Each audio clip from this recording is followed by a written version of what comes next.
മഹാലക്ഷ്മി സീരിയലിൻ്റെ പുതിയൊരു എപ്പിസോഡിലോട്ട് എല്ലാവർക്കും സ്വാഗതം. അങ്ങനെ മഞ്ജുവിനെയാണെങ്കിൽ ടെക്സ്റ്റൈൽസിൻ്റെ മാനേജർ തിരികെ വിളിച്ചതറിഞ്ഞ് മേഘന അവിടെ എത്തുന്നുണ്ട്.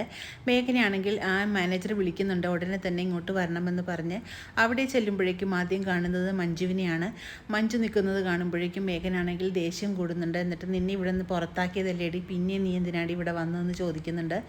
അപ്പോൾ മഞ്ജു പറയുന്നുണ്ട്, പുറത്താക്കിയ സ്പീഡിൽ തന്നെ എന്നെ തിരിച്ചകത്ത് കയറ്റിയെന്നെല്ലാം പറയുന്നത് കേൾക്കുമ്പോഴേക്കും മേഘനാണ് ദേഷ്യം വരുന്നുണ്ട്. ഞാൻ ആ മാനേജറെ ഒന്ന് കണ്ടിട്ട് വരട്ടെ എന്നും പറഞ്ഞുകൊണ്ട് മേഘനാണെങ്കിൽ ദേഷ്യപ്പെട്ടുകൊണ്ട് തന്നെ പോകുന്നു.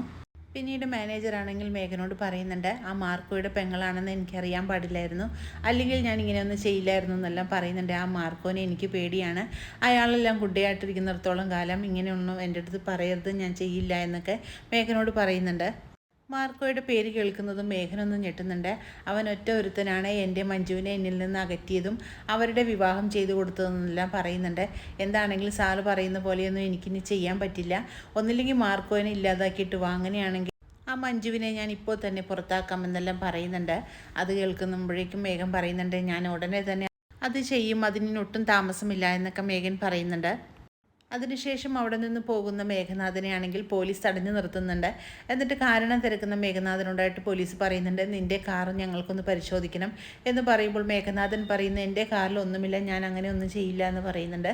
അതൊന്നും നീ പറയണ്ട, ഞങ്ങൾക്ക് കാർ പരിശോധിച്ചാൽ പറ്റുമോ എന്ന് പറഞ്ഞുകൊണ്ട് കോൺസ്റ്റബിൾമാർ കാർ പരിശോധിക്കുന്നുണ്ട്. അപ്പോൾ കാറിൽ നിന്ന് 2 കിലോ കഞ്ചാവ് പിടികൂടുന്നുണ്ട്. അങ്ങനെ മേഘനാഥനെ പോലീസ് അറസ്റ്റ് ചെയ്യുന്നുണ്ട്. ആ കഞ്ചാവ് കിട്ടിയത് മേഘനാഥൻ പറയുന്നുണ്ട്, ഇതെനിക്കറിയില്ല, ഞാനല്ല ഇത് ചെയ്തതെന്നെല്ലാം പറഞ്ഞുകൊണ്ട് മേഘനാഥനാണെങ്കിൽ ആകെ ഉരുണ്ട് കളിക്കുന്നുണ്ട്. ഇങ്ങനെ തന്നെയാണ് ആ സാഗറും കളിച്ചത്, അതുകൊണ്ട് നീയായിരിക്കുമോ സാഗറിൻ്റെ വണ്ടിയിൽ കഞ്ചാവ് വെച്ചതെന്നെല്ലാം പോലീസ് ചോദിക്കുമ്പോഴേക്കും എനിക്കൊന്നും അറിയില്ലാത്ത കേസാണ് സാറേ, സാർ എന്നെ വിശ്വസിക്കണമെന്നെല്ലാം പറഞ്ഞുകൊണ്ട് മേഘനാഥൻ കേണപേക്ഷിക്കുന്നുണ്ട്. ഇനിയുള്ള കാര്യങ്ങളെല്ലാം നമുക്ക് പോലീസ് സ്റ്റേഷനിൽ ചെന്നിട്ട് പറയാമെന്ന് പറഞ്ഞുകൊണ്ട് മേഘനാഥനെ പോലീസ് അറസ്റ്റ് ചെയ്ത് കൊണ്ടുപോകുന്നു. പിന്നീട് വാമദേവൻ്റെ ഫോണിലോട്ട് മാർക്കോ വിളിക്കുന്നുണ്ട്. എന്നിട്ട് പറയുന്നുണ്ട്, ഒരു അത്യാവശ്യ കാര്യം പറയാനാണ് ഞാൻ വിളിച്ചത്, നിങ്ങൾ ആ ടി വി ഒന്ന് വെച്ച് നോക്കൂ, അതിൽ നിങ്ങൾക്ക് വേണ്ടപ്പെട്ട ഒരു വാർത്തയുണ്ടെന്നെല്ലാം പറയുന്നുണ്ട് വാമദേവനോട്. വാമദേവൻ പറയുന്നുണ്ട്, മോളെ ആ ടി വി ഒന്ന് വെക്കുന്നു പറയുന്നുണ്ട് സ്വാതിയോട്. അങ്ങനെ സ്വാതി ടി വി ഓണാക്കുന്നതും അവിടെ കഞ്ചാവ് കേസിൽ പിടിയിലായ മേഘനാഥനെ കാണിക്കുന്നുണ്ട്. അത് കണ്ടതും ഇവരെല്ലാവരും ഞെട്ടിത്തെറിച്ച് നിൽക്കുകയാണ്. ടി വിയിൽ മേഘനാഥനെ കണ്ടതും സ്വാതിയും സീമന്തിനിയും പ്രതാപനും വാമദേവനുമെല്ലാം ആകെ ഞെട്ടുന്നുണ്ട്. ടെക്സ്റ്റൈൽസ് മാനേജറെ കാണാമെന്ന് പറഞ്ഞുകൊണ്ടല്ലേ ഇവൻ ഇവിടുന്ന് പോയത്, ഇപ്പോഴെന്താ കഞ്ചാവ് കേസിൽ പിടിയിലായത്, ഇതെന്താണെന്ന് സംഭവിക്കുന്നതെന്ന് നമുക്ക് മനസ്സിലാവുന്നില്ലല്ലോ എന്ന് എല്ലാവരും പറയുന്നുണ്ട്.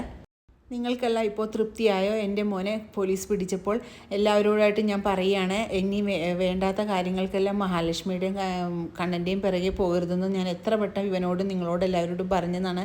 ഇപ്പോൾ അവൻ്റെ ഭാവി അവൻ തന്നെ കളഞ്ഞില്ലേ, ഇനി എൻ്റെ സ്വാതി മോൾക്ക് നല്ലൊരു കല്യാണം കൂടി ഇവിടെ വരില്ല എന്ന് പറഞ്ഞുകൊണ്ട് സീമന്തിനെ ആകെ വിഷമിച്ചുകൊണ്ട് പോകുന്നുണ്ട് അവിടുന്ന്. വാമദേവൻ പറയുന്നുണ്ട്, ഇനിയെങ്കിലും മഹാലക്ഷ്മിയുടെയും കണ്ണൻ്റെയും പിറകെയുള്ള നടത്തവും എല്ലാം നിർത്തണം എന്നെല്ലാം പ്രതാപനോടായിട്ട് പറയുന്നുണ്ട്. ഇനി ഇതോടുകൂടി നിർത്താമെന്ന് പറഞ്ഞുകൊണ്ട് വാമദേവനാണെങ്കിൽ ആകെ വിഷമിക്കുന്നുണ്ട്.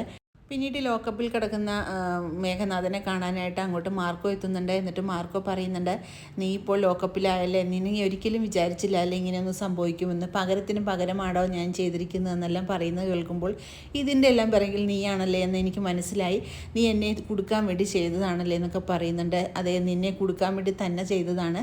ആ മഞ്ജുവിനെയും സാഗറിനെയും നീ കുടുക്കിയപ്പോഴേക്കും നിനക്ക് ഇത്രയും വിചാരിച്ചില്ലായിരുന്നല്ലേ, നീ എന്നെക്കുറിച്ച് ആലോചിച്ചിരുന്നെങ്കിൽ നീ അങ്ങനെ ചെയ്യില്ലായിരുന്നല്ലോ, അതുകൊണ്ട് നീ കുറച്ചു കാലം ഇവിടെ കിടക്ക്, അവരൊന്ന് സമാധാന സന്തോഷത്തോടുകൂടി തന്നെ ജീവിക്കട്ടെ കുറച്ചു കാലം എന്നെല്ലാം പറയുന്നുണ്ട്.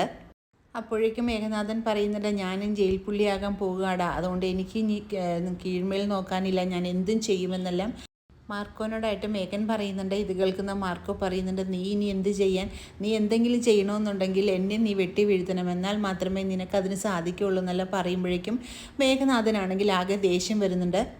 പിന്നീട് മേഘനാഥനെ കൊണ്ട് തന്നെ പോലീസ് എല്ലാ സത്യങ്ങളും പറയിപ്പിക്കുന്നുണ്ട്. സാഗറിൻ്റെ കാറിൽ കഞ്ചാവ് കൊണ്ട് വെപ്പിച്ചത് മേഘനാഥൻ്റെ ആളുകളാണെന്നുള്ള കാര്യം പോലീസിൻ്റെ മുന്നിൽ മേഘനാഥൻ പറയുന്നുണ്ട്. അങ്ങനെയാണ് സാഗറിനെ കുറ്റവിമുക്തനാക്കുകയും ചെയ്യുന്നുണ്ട്. അങ്ങനെ സാഗർ കുറ്റവിമുക്തനായിട്ടുള്ള കാര്യം മാർക്കോ ആണെങ്കിൽ കണ്ണനെയും മഹാലക്ഷ്മിയും അറിയിക്കുന്നുണ്ട്. കണ്ണനോടും മഹാലക്ഷ്മിയോടും പറയുന്നുണ്ട്, സാഗറാണെങ്കിൽ കുറ്റവിമുക്തനായിട്ടുണ്ട്, ഇതിൻ്റെ എല്ലാം പിറകിൽ ആ മേഘനാഥനാണെന്ന് തെളിഞ്ഞു കഴിഞ്ഞു, അതിനുള്ള എല്ലാ തെളിവുകളും എൻ്റെ കയ്യിലുണ്ടെന്നെല്ലാം മാർക്കോ പറയുന്നുണ്ട്. ഇത് കേൾക്കുമ്പോഴേക്കും കണ്ണനും മഹാലക്ഷ്മിക്കും വളരെ സന്തോഷമാകുന്നുണ്ട്. ഇത് കേട്ടുകൊണ്ടുവരുന്ന ദുർഗ പറയുന്നുണ്ട് ഇവൻ ഒറ്റ ഒരുത്തനാണ് മേഘനെ കുടിക്കിയത്. മേഘനാണെങ്കിൽ ഇതുപോലുള്ള കാര്യങ്ങളൊന്നും ചെയ്യില്ല, അതെല്ലാം ചെയ്യുന്നത് ഇവനാണ് മേഘൻ്റെ കാറിൽ കഞ്ചാവ് കൊണ്ട് വെച്ച് മേഘനെ കുടിക്കിയതെന്നെല്ലാം പറയുന്നത് കേൾക്കുമ്പോഴേക്കും കണ്ണൻ പറയുന്നുണ്ട് ഇത്രയൊക്കെ ആയിട്ടും അനന്തരവനെ അവിശ്വസിക്കാനായിട്ട് നിങ്ങൾക്ക് തോന്നിയില്ലല്ലോ, നിങ്ങൾ എവിടത്തെ അമ്മയാണെന്നെല്ലാം ചോദിച്ചുകൊണ്ട് കണ്ണനാണെങ്കിൽ ദേഷ്യപ്പെടുന്നുണ്ട്. ഇത് കേൾക്കുന്ന ദുർഗയ്ക്കും ഉണ്ണിക്കും ഒന്നും സംസാരിക്കാൻ പറ്റാതെ നിൽക്കുകയാണ്. ഇനി സാഗറിനെയും മഞ്ജുവിനെയും ഞങ്ങളുടെ കൂടെ തന്നെ നിർത്തുമെന്ന് കണ്ണനും മഹാലക്ഷ്മി പറയുന്നുണ്ട്. എന്നിട്ട് മഹാലക്ഷ്മി പറയുന്നുണ്ട് അന്ന് സാഗറിനെ സൈറ്റിൽ നിന്നും ഇറക്കി വിട്ടത് ഓർക്കുമ്പോൾ എനിക്കിപ്പോഴും വളരെ സങ്കടമാണ്. പക്ഷേ അവൻ്റെ കയ്യിൽ തെറ്റുണ്ടെന്നുള്ള ഒറ്റ കാരണം കൊണ്ട് മാത്രമാണ് ഞാൻ അവിടെ നിന്നും ഇറക്കി വിട്ടത്.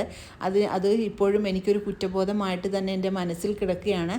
അതുകൊണ്ട് സാഗറിനെ നല്ലൊരു ജോലി കമ്പനിയിൽ കൊടുത്തുകൊണ്ട് സാഗറിനെയും മഞ്ജുവിനെയും ഞങ്ങളുടെ കൂടെ തന്നെ നിർത്താനാണ് ഞങ്ങളുടെ തീരുമാനമെന്ന് മഹാലക്ഷ്മി പറയുന്നുണ്ട്.